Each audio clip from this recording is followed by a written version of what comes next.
残酷な天使のように少年よ神話になる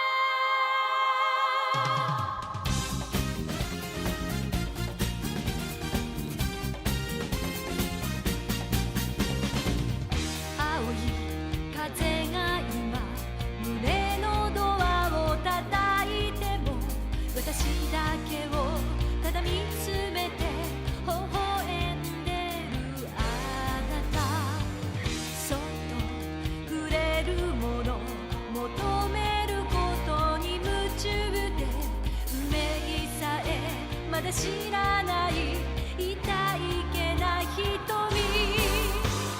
だけどいつか気づくでしょうその背中には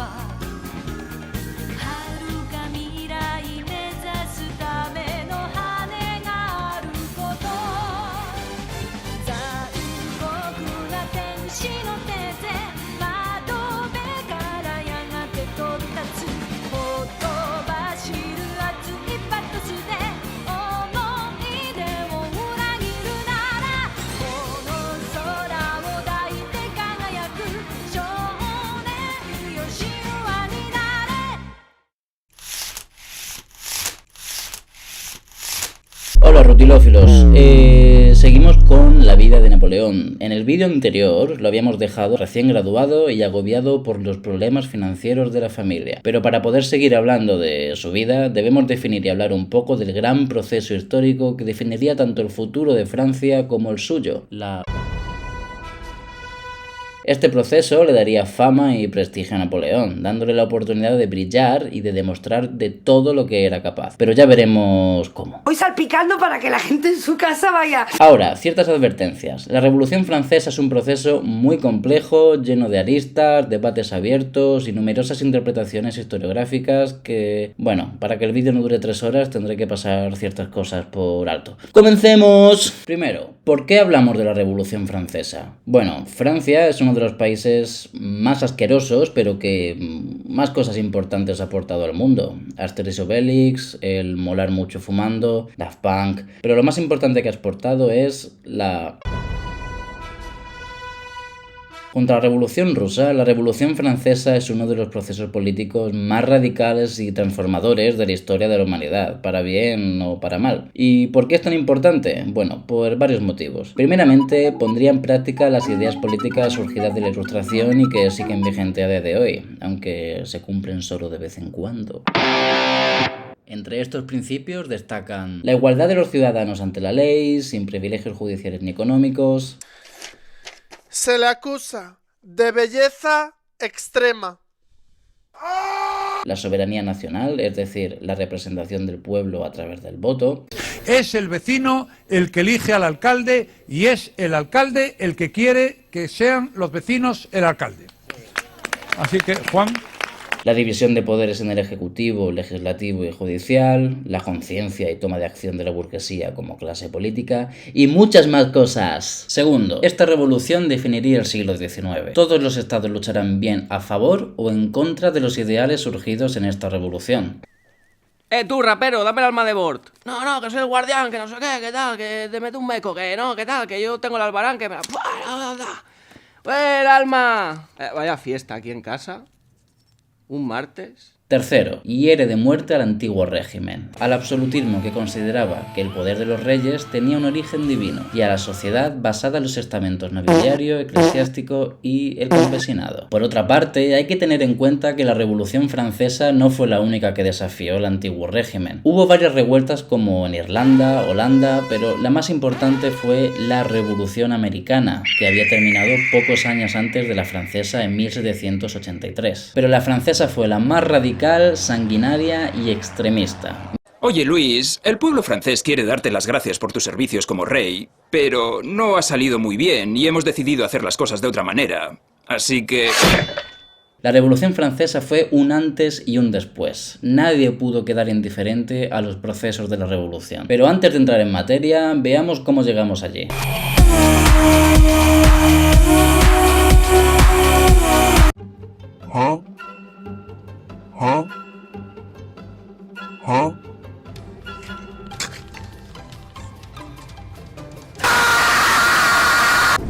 Con dinero y sin dinero, yo hago siempre lo que quiero, pero sigo siendo el rey. Deciros, el clásico francés, gordito y sudoroso, una especie de cerdito miserable, comedor de camembert.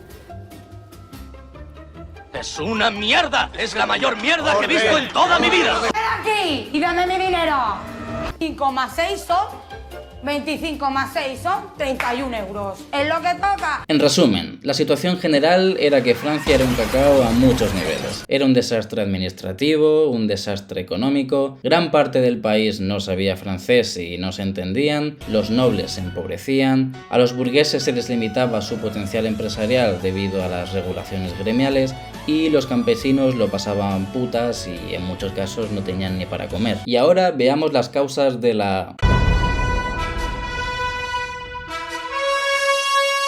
Todas las clases tenían problemas y tenían motivos para el descontento. La burguesía, es decir, los comerciantes y propietarios, se habían enriquecido mucho en las últimas décadas, pero el pifostio administrativo francés, en donde en algunos lados se pagaban impuestos y en otros lados no, en algunos sitios se usaban unas medidas y en otros sitios otras, además de las diferentes monedas y restricciones gremiales, les hacía querer organizarse para pedir cambios y que les fuera más fácil desarrollar sus negocios. También es importante destacar que habían empezado a estar influenciados por los pensadores ilustrados como Rousseau, Voltaire o Montesquieu, y especialmente por la corriente de la fisiocracia de Quesnay, no sé si lo he pronunciado bien, que abogaba por la no intervención de los gobiernos en los mercados. ¡El Estado metete en el orto, la concha puta de tu madre! Por otra parte, la nobleza se veía afectada de otra forma.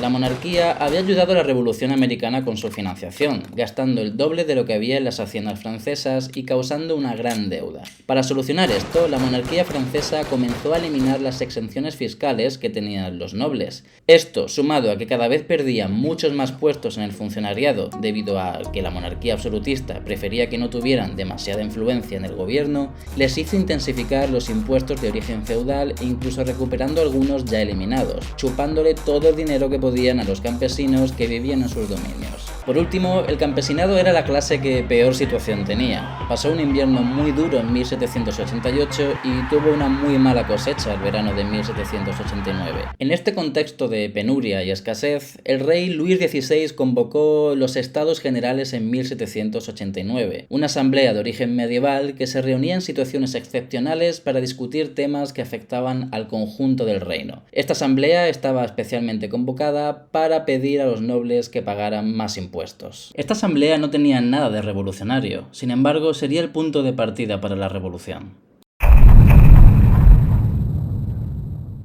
Los estados generales estaban estructurados en los llamados tres estados, el primero siendo el clero, el segundo la nobleza y el tercero pues todos los demás. Para que la nobleza no tuviera demasiada influencia, el tercer estado compuesto por burgueses, artesanos, campesinos y trabajadores urbanos tenía el doble de personas que los otros estados, con lo que querían votar individualmente, como se hace ahora, por diputados. Venga ya, toma democracia. Venga. Pequeña curiosidad, en 1952 el economista Alfred Sobey se basó en este mismo tercer estado para nombrar lo que hoy en día se conoce como el tercer mundo, haciendo un paralelismo con la Revolución Francesa. El tercer estado entonces decide reunirse por separado, pero el rey no accede a sus reivindicaciones, diciendo que tenían que hacer unas reparaciones en el Palacio de Versalles. No me escucha, no me responde, va de machito alfa, de... ¿Quién eres tú? Sin embargo, el tercer estado se reúne en la sala de tenis del palacio. Bueno, no tenis, pero un equivalente de la época. Realizando el juramento del juego de la pelota el 20 de junio, en donde los 577 diputados del tercer estado se comprometen a no separarse políticamente hasta haber realizado una constitución, convirtiéndose así en una... Sieyès, uno de los máximos representantes de la Asamblea, definiría el tercer estado de la siguiente manera. ¿Qué es el tercer estado? Todo. ¿Qué ha sido hasta el presente en el orden político? Nada. ¿Cuáles son sus exigencias? Llegar a ser algo. La formación de la Asamblea hace que el rey mande tropas a París y destituya al ministro de Finanzas Necker, algo afín a los intereses del Tercer Estado. Por miedo a que la Asamblea fuera detenida, una muchedumbre se alza en París tomando armas y pólvora en el Hospital Militar de los Inválidos, provocando un gran caos y tomando la cárcel de la Bastilla el 14 de julio, a día de hoy la fiesta nacional francesa. Se nombra alcalde de París a Jean-Sylvain Bailly, que acabaría siendo ejecutado años más tarde, y se forma una guardia nacional a manos de uno de los héroes franceses de la Guerra de la Independencia Americana, el Marqués de Lafayette, que acabaría huyendo y pasándose a los enemigos de Francia años más tarde. Antes de seguir, veamos qué le hicieron al jefe de la cárcel de la Bastilla cuando la tomaron. Un periódico decía: el pueblo, que estaba tan ansioso de venganza, no permitió ni a Delaunay, que se llamaba así, ni a los demás funcionarios llegar al tribunal de la ciudad. Los arrancaron de manos de sus conquistadores y los pisotearon uno tras otro. Delaunay fue atravesado por innumerables estocadas, decapitado y su cabeza clavada en la punta de una lanza. Cuidadín. Sin ninguna duda, la Revolución Francesa había empezado. Una mierda llena de colores. Eso fue la Revolución Francesa. La mayor mierda cromática de la historia de la humanidad.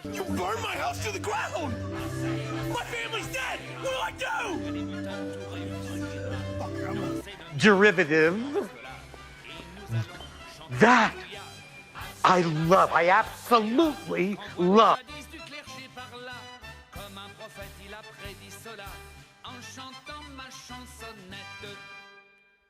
Avec plaisir, on dira ah ça ira, ça ira, ça ira, ça ira. Tout réussira.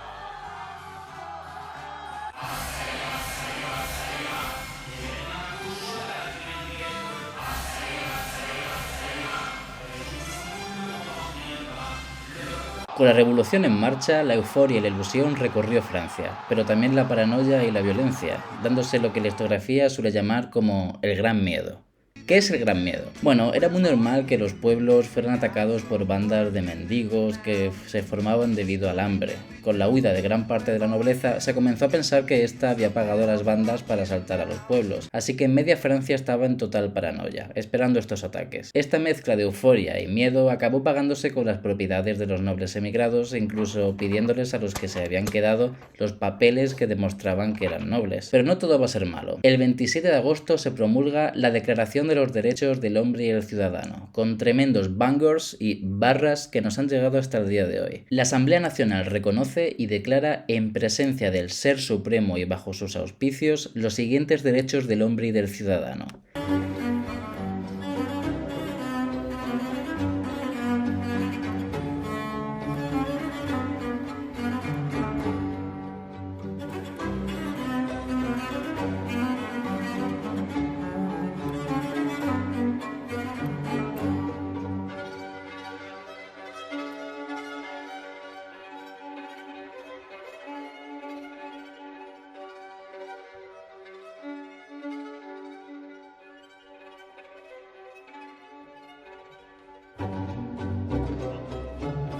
Pero espera, ¿qué era eso del Ser Supremo? El Ser Supremo sería considerado como la naturaleza del ser humano y la razón. Más tarde volveremos sobre esto porque será importante. El jodido Robespierre hizo una pseudo-religión sobre esto. También, como os podéis haber dado cuenta, es la Declaración de los Derechos del Hombre y del Ciudadano. Ahora, de las mujeres, ni noticia. Olympe de Gouges, escritora e intelectual francesa de la época, presentaría en 1791 la Declaración de los Derechos de la Mujer y la Ciudadana, a modo de protesta, pero no fue escuchada ni siquiera por los más radicales. Fue guillotinada en 1793 por oponerse a la ejecución de Luis XVI. Tampoco se hablaría de la esclavitud de los negros, así que vamos, la Declaración de los Derechos del Hombre y del Ciudadano con notas al pie. El pueblo, por su parte, seguía revuelto. En octubre de 1789, 7.000 mujeres acompañadas de la Guardia Nacional de Lafayette exigen al rey y a la Asamblea que se trasladen a París, porque Versalles estaba en el quinto pino. Venir a por mí, pero con la cara destapada, ¿eh?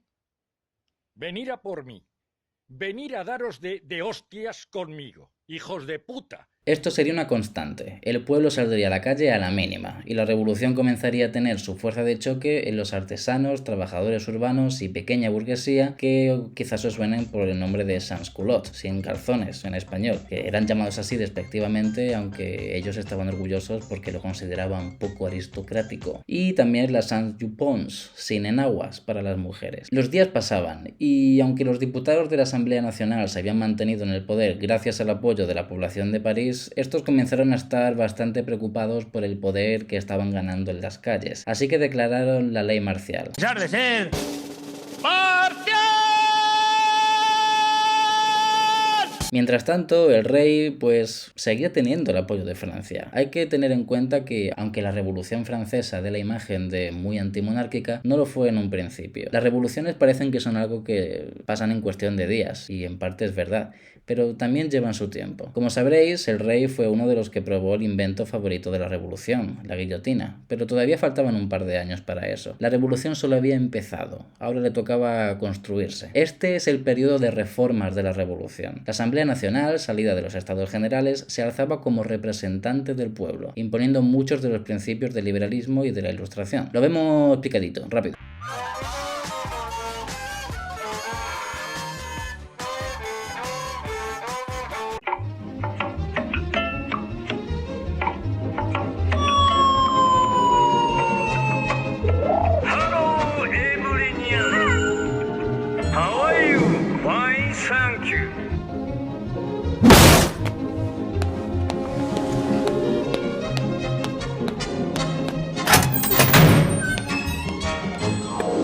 Así es como la tecnología está avanzando. Observa este nuevo robot, cómo le ayuda en todo lo que... Whoa, a lot of protein, sir. Let's go to the gym, buddy. Let's go to the gym, buddy. Oh, no. Bueno, sí. Yo podría decir aquí una serie de cosas que, bueno, pues al salir me cogerían y me zumbarían. I say,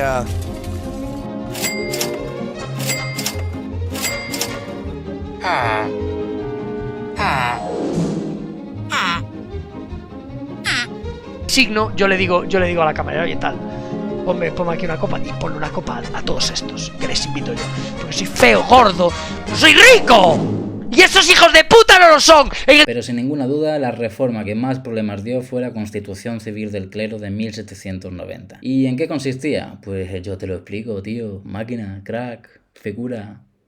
jefe. Esta reforma suponía el control total de la organización del clero por parte de la Asamblea Nacional, lo que suponía la reducción de salario de los altos cargos eclesiásticos, la reorganización de las diócesis, los sacerdotes no se nombraban sino que se tenían que pasar por elección, y si hay algo que no le gusta al clero es que le toquen los huevos, así que, en fin, hubo problemas. El clero quedó dividido entre pro-reformistas en el este y el clero refractario que estaba en el oeste del país. Este problema sería una hemorragia interna de la revolución que no se solucionaría hasta bien entrado el imperio de Napoleón. Pero si este ya era un problema considerable que dividiría la conciencia religiosa del país, no sería nada comparado con los hechos de 1792. 1792 es un punto de no retorno, tanto que algunos lo consideran una revolución dentro de una revolución o una segunda revolución. Pero antes de llegar a ello, ¿qué estaba haciendo nuestro corso favorito, Napoleón? We all want a teenage mutant ninja turtle, but which one could turn you into Squirtle?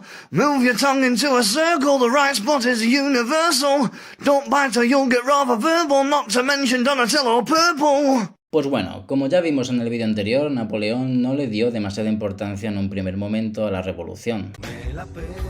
Sin embargo, cuando los acontecimientos se precipitaron, Napoleón fue un ferviente defensor de la revolución, pues veía a la monarquía francesa como la opresora de Córcega. Así que el 8 de agosto de 1789 probablemente fingió que estaba enfermo y se marchó a Córcega, en donde pasó 18 meses, hasta 1791. En este periodo se centra totalmente en los asuntos políticos de la isla y solo vivirá los sucesos de la revolución a través de lo que afectará a Córcega. Durante los primeros meses hubo cierta concordia entre los los distintos sectores de la isla. Paoli veía la revolución como una manera de obtener más autonomía y los Bonapartes eran muy partidarios de sus principios, pero con la llegada de la Constitución Civil del clero arrancaría la separación. De hecho, cuando se promulgó, Napoleón escribió un panfleto defendiéndola y digamos que la población de Córcega, muy católica, no se lo tomó muy bien y por poco le revientan a hostias a él y a su hermano cuando pasaron cerca de una procesión. Los Bonaparte y los paulistas irían poco a poco separándose, incluso llegarían a las manos. Lo que es curioso es que Napoleón nunca paró de apoyar a Paoli, casi hasta el final, incluso cuando la situación ya era insostenible. Pero para que nos entendamos, Napoleón había crecido adorando la figura de Paoli, era su héroe, era como su Spiderman, pero Paoli no le aguantaba. El primer clavo del ataúd de su separación fue la religión, y el segundo fue la incorporación de Córcega como un departamento de Francia y no como un territorio conquistado. Es decir, los corsos ya eran franceses de pleno derecho. Paoli se puso en contra inmediatamente, pues esto conllevaba la sumisión a los dictados de París, mientras que los Bonaparte estaban encantados por poder introducir los principios de la revolución en Córcega. En febrero de 1791, Napoleón tiene que volver a Francia porque se le acaba el permiso de su regimiento, ese en el que estaba enfermo, y experimentará de primera mano los sucesos que harían que la revolución se radicalizase. En 1791 al rey se le estaban hinchando ya un poco los estados generales, especialmente después de la Constitución Civil del clero. Supongo que a nadie que haya mandado a su gusto durante décadas le gusta que de repente haya unos tíos de la nada que te hagan este mote. Así que Luis XVI decide huir del país con su mujer, la famosa reina María Antonieta, y sus hijos, pero cuando estaban casi a punto de escapar son reconocidos y detenidos, obligados a volver a París. Como piezas de dominó, este evento provocará a la larga el cambio de la revolución. El hecho de que Luis XVI huyera suponía un acto de traición. El rey, representante máximo de la nación, había abandonado a su pueblo a su suerte y encima quería que potencias extranjeras como Austria le ayudaran. Recordemos también que los dirigentes de Austria eran familia de Luis, así que básicamente le estaba pidiendo ayuda a su familia. Esto divide a Francia. Algunos seguían a favor de que el rey siguiera, mientras que los jacobinos, que explicaremos quiénes son más tarde,